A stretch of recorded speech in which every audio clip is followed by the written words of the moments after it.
তো বড় ভাই সামনে দেখো বিএসএফ যাচ্ছে, ঠিক আছে, বিএসএফ মানে বিএসএফ গাড়ি, এসব মালপত্র নিয়ে হয়তো কোথাও শিফট হচ্ছে। তো বড় ভাই পিছনে আরও গাড়ি আসছে। হ্যাঁ, আমি বুঝতে পারিনি, মানে আমি রানিংয়ে ঢুকিয়ে দিয়েছি তো। এবার পিছনের যে গাড়ি 4-5টা গাড়ি ছিল, আর এই সামনে একটা আছে, মানে 7-8টা গাড়ি, ওই সামনে আরও যাচ্ছে।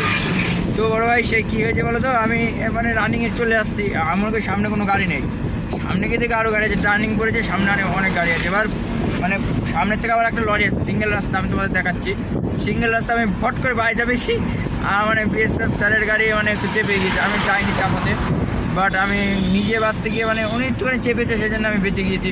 তো থ্যাংক ইউ।